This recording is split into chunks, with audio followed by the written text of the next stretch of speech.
friends? How are you guys doing today? I hope everybody had a great day yesterday, today, and tomorrow. I hope you guys are doing fantastic. Loving yourself, loving who you're with, loving where you're at.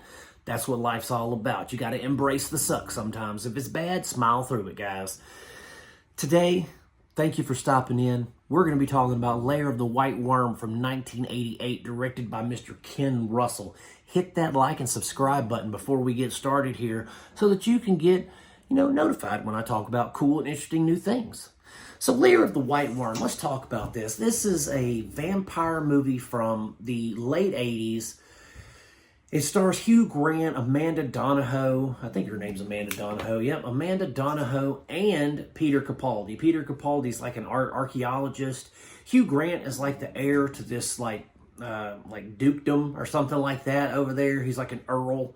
And he basically owns this property where this ancient vampire god is like buried in the ground. And it really plays up the kind of medieval knight slaying a dragon mythology where, his family was the one who kept this ancient vampire god in check under the ground. And it's the worm of whatever the family property is called, the worm of something, and they basically have kept it down for centuries, kept it down in this hole. But Amanda Donahue's character, she's like this vampire, kind of like a vampire, I don't want to say goddess, but she's, just a vampire that is hell-bent on bringing this old god, this Cthulhu-type worm god, vampire god back to life. So that, I don't know why she was trying to bring him back to life, probably to rule the world or something like that. But that's basically the point of our movie. That's the whole premise of the film is Hugh Grant, Amanda Donahoe. There's a bunch of medieval history and archaeology stuff at play. And it's a really interesting story. I thought that the storytelling was done very well. But Ken Russell as a director. Now this guy, he's directed some interesting things. And this is one of his more interesting things because even though this tells a very good, historical fantasy story about, a vampire god and a worm that looks like a dragon and vampire chicks, seducing people so they can get blood to bring this vampire god back. Even though it does all that, Ken Russell throws in some of the most bizarre imagery. I mean, and it's some of it's pretty sacrilegious, I guess. Like Jesus on the cross and naked vampire women dancing. Like it gets. I'm like, guys, come on, man. This is not. But it felt. I'm gonna be honest. It felt like if Rob Zombie was making movies back in the late '80s, this would have been a movie he would have made because the imagery is so just.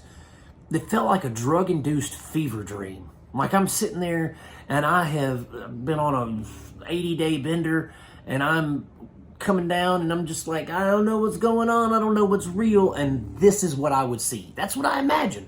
I feel like that's what this is because I'm still confused about some of the imagery because you have points in the movie where you're watching it and it's just a normal movie.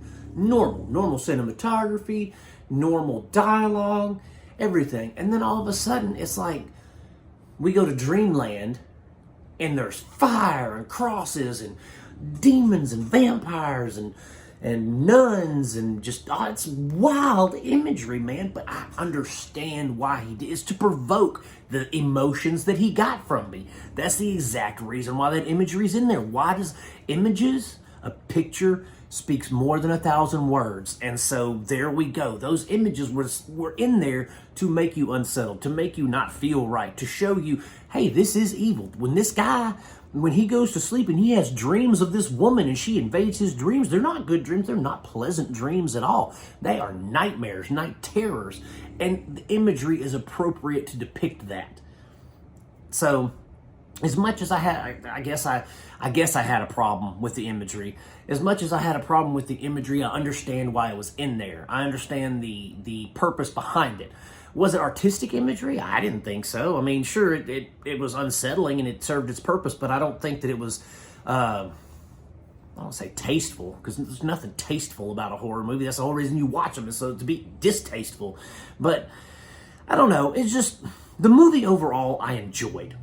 I enjoyed the story. I enjoyed the storytelling of the knights slaying dragons, and that just happens to be a vampire god. And like the storytelling was good. The acting was fantastic by Donahoe and Capaldi and Grant. All that was great. But it's just some of that imagery kind of put me off to the film.